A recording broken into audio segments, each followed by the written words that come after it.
नमस्कार दोस्तों, कैसे हो आप? आपका बहुत बहुत स्वागत हमारे इस रेडियन गवर्नमेंट एग्जाम के अंदर। तो प्यारे बच्चों, आपके लिए बहुत बेहतरीन क्लास दी जा रही है। जैसा कि स्क्रीन बोर्ड पर आप देख पा रहे हो, स्क्रीन बोर्ड पर आपके लिए गुलाम वंश की आज क्लास होगी और ये क्लास आपके लिए बहुत बेहतरीन क्लास होगी और आप सेशन को जल्दी से जल्दी ज्वाइन कर लें। प्यारे बच्चों, सेशन को ज्वाइन करें, बहुत बेहतरीन क्लास और ऐसा कंसेप्ट आपको आपको ऐसा कंसेप्ट इतने आसान तरीका से कंसेप्ट दिया जाएगा तो एक बार में ही आपको कंसेप्ट समझ में आ जाएगा। तो जल्दी से जल्दी प्यारे जो सेशन को ज्वाइन करें। तो आज की क्लास होगी गुलाम वंश, मतलब गुलाम वंश दिल्ली सल्तनत का पार्ट है। दिल्ली सल्तनत अगर दिल्ली सल्तनत की बात करें तो यहाँ से मैं आपको थोड़ा सा बता देता हूँ प्यारे बच्चों। दिल्ली सल्तनत, दिल्ली सल्तनत में कितने वंशों ने राज किया है? दिल्ली सल्तनत की बात करें, दिल्ली सल्तनत की बात करें तो दिल्ली सल्तनत का जो समय है वो 1206 से स्टार्ट होता है और 1526 तक प्यारे बच्चों ये चलता है। ठीक है। अब इस दिल्ली सल्तनत में कितने वंशों ने राज किया है? 5 वंश इसमें आए। कितने वंश प्यारे बच्चों? 5 वंशों ने इसमें राज किया है। तो 5 वंश कौन कौन से हैं? जैसे नंबर 1 गुलाम वंश, गुलाम वंश। ठीक है। सेकंड आपका खिलजी वंश, खिलजी वंश। थर्ड आपका तुगलक वंश, तुगलक वंश। चौथा वंश है आपका सैयद वंश। कौन सा प्यारे बच्चों? सैयद वंश। और पांचवा वंश है आपका लोधी वंश। इन 5 वंशों को आप पढ़ोगे दिल्ली सल्तनत के अंदर। ठीक है। गुलाम वंश के समय की बात करें तो 1206 से लेकर 1320 तक का इसका समय है, 1320 तक। ठीक है। और 1320 से लेकर 1206 से लेकर 1206 से लेकर 1290 तक का समय किसका है? गुलाम वंश का है। 1290 से बात करते हैं तो 1320 तक किसका समय? खिलजी वंश का है। तुगलक वंश का समय 1320 से लेकर 1414 तक है और सैयद वंश का समय 1414 से लेकर 1451 तक का इसका समय है। और लोधी वंश का समय 1451 से लेकर 1526 तक है, पानीपत के प्रथम युद्ध तक। ठीक है। तो प्यारे बच्चों, दिल्ली सल्तनत में कितने वंशों ने राज किया है?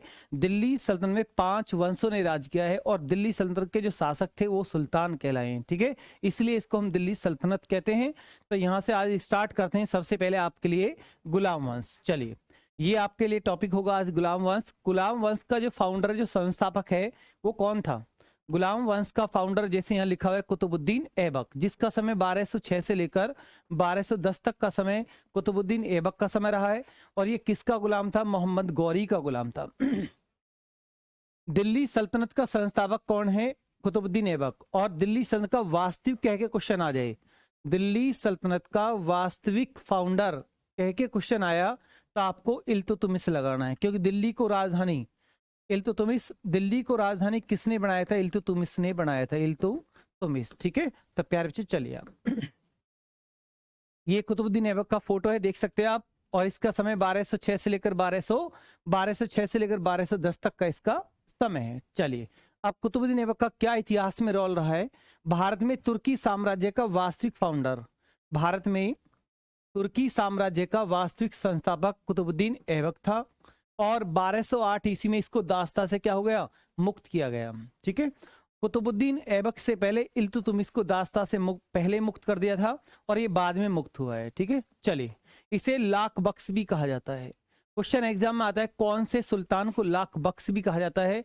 तो कुतुबुद्दीन ऐबक को लाख बख्श के नाम से भी जाना जाता है। क्यों? क्योंकि लाखों में दान करने वाला सुल्तान था। लाखों में दान करने वाला सुल्तान लाख बख्श कहलाया, जिसका नाम है कुतुबुद्दीन ऐबक। इसके दरबार में एक विद्वान था हसन निजामी। हसन निजामी किस सुल्तान के दरबार में था? तो आपका आंसर क्या आएगा? कुतुबुद्दीन ऐबक आपको लगाना है। इसने मलिक और सिपह सालार की उपाधियां भी धारण की हैं और सुल्तान की उपाधि इसने धारण नहीं की है। ठीक है।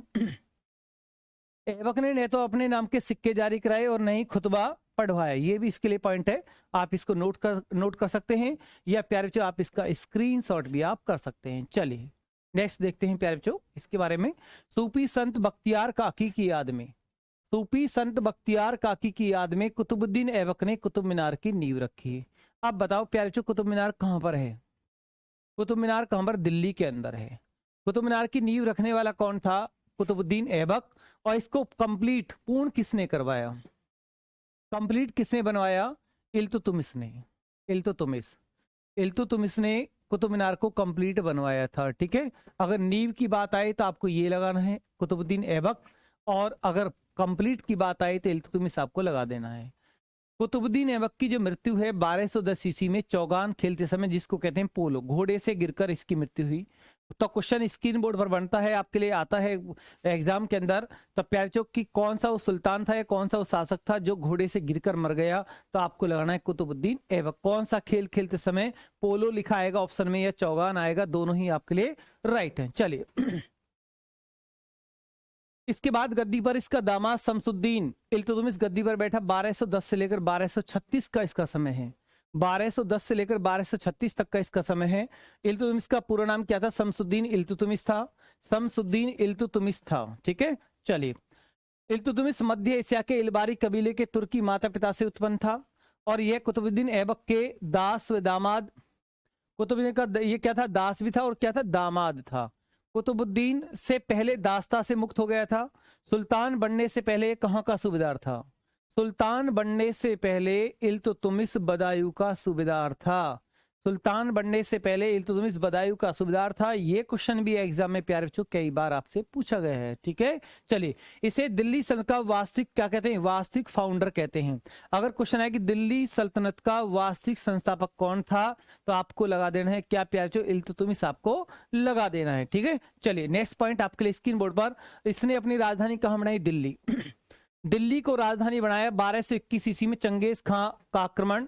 चंगेज खां मंगोल था, तो चंगेज खां ने कब भारत पर अटैक किया, तो 1221 में चंगेज खां का अटैक हुआ। तो चंगेज खां जब इंडिया आया 1221 ईस्वी में, तो उस टाइम दिल्ली का सुल्तान गद्दी पर कौन था, ये एग्जाम में क्वेश्चन कई बार पूछा गया है। तो आपको लगा देना है इल्तुतमिश। क्या लगा देना है प्यारे बच्चों, इल्तुतमिश। इल्तुतमिश ने 40सा दल का गठन किया। 40सा दल का गठन किया। तुर्कान चहलगानी बोल दो, 40सा दल का गठन या तुर्कान चहलगानी का गठन किया। ये गठन है प्यारे बच्चों, गठन किया। इस लाइन से मतलब है कि इल्तुतमिश ने अपने दरबार में 40 सरदारों की एक कमेटी बनाई। 40 सरदारों का एक दल बना दिया कि उनका डिसीजन लेना, सबसे पहले उनकी राय लेना जरूरी है, तो उसके बाद ही कोई डिसीजन लिया जाएगा।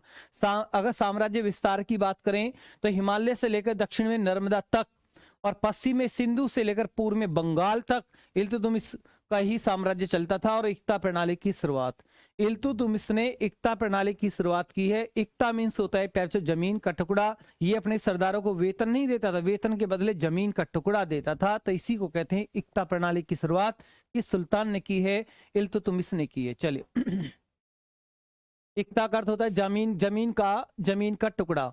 इल्तुतमिश ने सिक्कों पर टकसाल का नाम लिखवाया। वह कौन सा सुल्तान था जिसने अपने सिक्कों पर टकसाल का नाम लिखवाया। टकसाल से मतलब जिस कारखाने से कॉइन्स की ढलाई हो रही है, तो उस कारखाने का नाम लिखवाने वाला, मतलब टकसाल का नाम लिखवाने वाला सुल्तान कौन था। तो आपका आंसर क्या आएगा, इल्तुतमिश आपको लगाना है।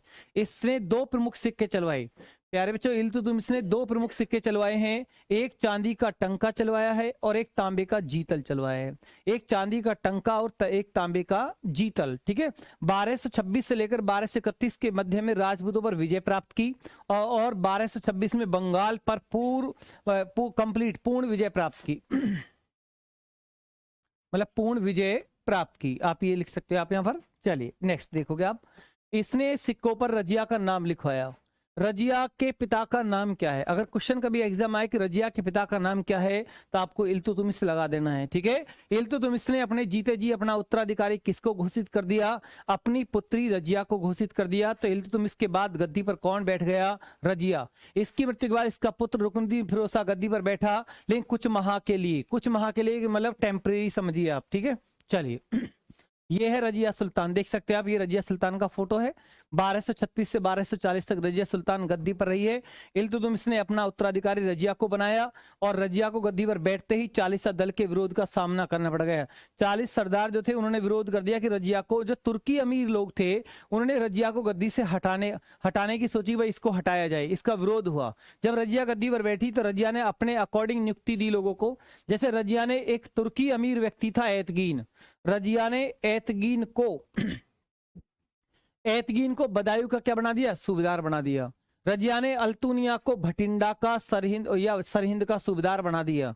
रजिया ने याकूत को जलालुद्दीन, पूरा नाम इसका जलालुद्दीन याकूत, जलालुद्दीन याकूत, याकूत को असुसाला का प्रधान नियुक्त किया। और यहां पर नोट, मिनाज उस सिराज इल्तुतमिश के दरबार का प्रसिद्ध इतिहासकार था और इसने एक किताब लिखी है तबकात नासरी। तबकात नासरी का राइटर कौन है, मिनहाज उस सराज है। तबकात नासरी जो पुस्तक है वो किसने लिखी है, मिनहाज उस सराज ने लिखी है। और ये किसके समकालीन है, इल्तुतमिश के दरबार में एक इतिहासकार है मिनहाज उस सराज, जिसकी पुस्तक है तबकात ए नासरी। तबकात ए नासरी आप लगा सकते हैं, ठीक है। चलिए इसके बाद देखोगे प्यारे बच्चों आप, मुइजुद्दीन बहराम शाह गद्दी पर आया 1240 से 1242। इल्तुतमिश का तीसरा पुत्र था। और अलाउद्दीन मसूद शाह इसके बाद 42 से 46 आया, 42 से 46, और ये रुकनुद्दीन का पुत्र था। नासिरुद्दीन महमूद की बात करें तो 1246 से लेकर 1265 तक, यह 10 जून 1246 में गद्दी पर बैठा और यह इल्तुतमिश का सबसे छोटा पुत्र था। इल्तुतमिश लिख दीजिए आप, इल्तुतमिश का सबसे छोटा पुत्र था। चलिए इसके बाद बहराम शाह गद्दी पर आया 1240 से लेकर 1242, यह इल्तुतमिश का तीसरा पुत्र था। इसने एक नया पद बनाया, नायब मुमलकत की शुरुआत की। और वर्तमान में यह पद कैसा, तहसीलदार का पद था। इसने सर्वप्रथम नायब मुमलकत पद पर एतगीन को दिया। और 1241 में पहली बार मंगोल अटैक हुआ, किसके नेतृत्व में, तायर के नेतृत्व में, ठीक है, तायर के नेतृत्व में, आप इसको नोट कर सकते हैं। चलिए अलाउद्दीन मसूद शाह 1242 से 1246 तक, यह रुकनुद्दीन का क्या था प्यारे बच्चों, पुत्र था। यह रुकनुद्दीन का पुत्र था। और यहाँ पर इसके बाद गद्दी पर नासिरुद्दीन महमूद लिख सकते हैं आप, नासिरुद्दीन महमूद शाह, जिसका समय 1246 से 1265। यह संत प्रकृति का सुल्तान था और यह खाली समय में कुरान की नकल करता था। टोपी सिलकर जीवन निर्वाह करने वाला सुल्तान कौन है, सबसे सीधा सुल्तान, जीवन यापन करने वाला सुल्तान था नासिरुद्दीन महमूद तुगलक, नासिरुद्दीन महमूद शाह लगाना ओनली। 1246 ईस्वी में बलबन को वजीर नियुक्त किया। 1249 में बलबन को नायब मुमलकत या उलुग खां की उपाधि इसने दी, मतलब बलबन को वजीर बना दिया 46 में। 49 में इसको बना दिया नायब, मतलब उलुग खां, ठीक है। चलिए अब 1246 में बलबन द्वारा हत्या, बलबन ने अपने सुल्तान को ही मार दिया। बलबन एक पहले सरदार था, फिर वजीर बना, फिर उलुग खां की उपाधि लेकर बैठा, मुमलकत बन गया। और बाद में बलबन ने अपने सुल्तान को मारा, तो बलबन यहाँ पर आ गया प्यारे बच्चों गद्दी पर। यह है गयासुद्दीन बलबन, बहुत इंपॉर्टेंट है आपके लिए। और इसका समय 1265 से 1287-86 के आसपास का इसका समय है, इसे आप नोट कर सकते हैं। और यह दिल्ली की गद्दी पर गयासुद्दीन की उपाधि लेकर, कौन सी उपाधि लेकर, गयासुद्दीन की उपाधि लेकर की धारण की गद्दी पर बैठा। और यह इल्तुतमिश का क्या था, दास था। इल्तुतमिश का क्या था प्यारे बच्चों, दास था। चलिए नासिरुद्दीन ने इसे अपना उत्तराधिकारी घोषित किया क्योंकि वह संतानहीन था, ठीक है। और वंशावली अफरासियाब फारस से था। इसने 40 दल का क्या कर दिया, 40 दल का दमन कर दिया, मतलब 40 सरदारों को, कमेटी को नष्ट कर दिया, किसने, बलबन ने। और बलबन की जो पॉलिसी रही है, कैसी पॉलिसी रही है, लोहे में रक्त की नीति रही है। अगर इसकी पॉलिसी की कंपेयर करें तो अलाउद्दीन खिलजी से हम कर सकते हैं। अलाउद्दीन खिलजी की जो नीति रही है वो रक्त में तलवार की नीति रही है, और इसकी लोहे में रक्त की नीति रही है। रजिया के शासनकाल में अमीर शिकार के पद पर था और रजिया के खिलाफ इसने षड्यंत्र में शामिल था, चलिए नासिरुद्दीन के शासनकाल में नायब मुमलकत के पद पर नियुक्त हुआ। इसके समय बंगाल के सूबेदार तुगरिल खां ने विद्रोह किया, मतलब तुगरिल खां बंगाल का सूबेदार था और इसने बंगाल में विद्रोह किया। तो उस टाइम दिल्ली का सुल्तान गद्दी पर कौन था, तो प्यारे बच्चों बलबन आपको लगाना है। बलबन ने बंगाल के विद्रोह को दबाया, तुगरिल खां के विद्रोह को दबाया, किस सुल्तान ने, बलबन ने, ठीक है। ये क्वेश्चन भी एग्जाम में कई बार पूछा गया है। और बलबन ने सिजदा पाबोस की प्रथा भी प्रारंभ की, मतलब झुककर सलामी और घुटनों के बल जो सलामी होती है, ये प्रथा, ये परंपरा किसकी देन है, बलबन की देन है। दिल्ली सल्तनत में पहला सुल्तान था जिसने अपने राजतत्व की विवेचना की और कहा कि राजा का पद ईश्वर के द्वारा प्रदान किया जाता है और राजा का कठोर होना आवश्यक है। राजा का पद ईश्वर के द्वारा प्रदान किया जाता है और राजा का कठोर होना आवश्यक है। ये बात किसने बोली है, ये बात बलबन ने बोली है। ये बलबन के राज तत्व के खुलासा हैं, सिद्धांत हैं, बिल्कुल नोट कर लें, या इसका आप स्क्रीनशॉट भी आप कर सकते हैं। चलिए, उसने ईरानी त्योहार नौरोज का प्रारंभ किया, 9 दिन का त्योहार, और आगे चलकर इस त्योहार पर किस मुगल बादशाह ने रोक लगाई? औरंगजेब ने रोक लगाई। ठीक है, चलिए, दरबार में गंभीर मुद्रा में बैठता था। गुप्तचर विभाग इसका बेस्ट रहा है। कौन से सुल्तान का गुप्तचर विभाग बेस्ट रहा?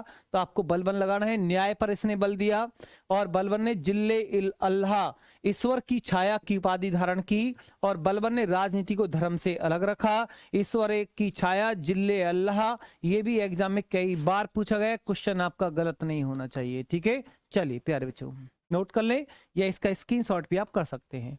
इसने उच्च वंशीय लोगों को ही प्रशासन के महत्वपूर्ण पदों पर नियुक्त किया, और सेना का पुनर्गठन किया, और गुलाम वंश का अंतिम सुल्तान था केकूबाद। कौन था? केकूबाद, जिसकी हत्या जलालुद्दीन खिलजी के द्वारा, और यहां से आपका गुलाम वंश समाप्त हो जाता है। तो प्यारे बच्चों, ये क्लास आपको कैसी लगी? क्लास अगर आपको अच्छी लगती है तो क्लास को आप लाइक एंड शेयर जरूर करें। मिलते हैं अब नेक्स्ट क्लास के साथ। धन्यवाद, गुड नाइट।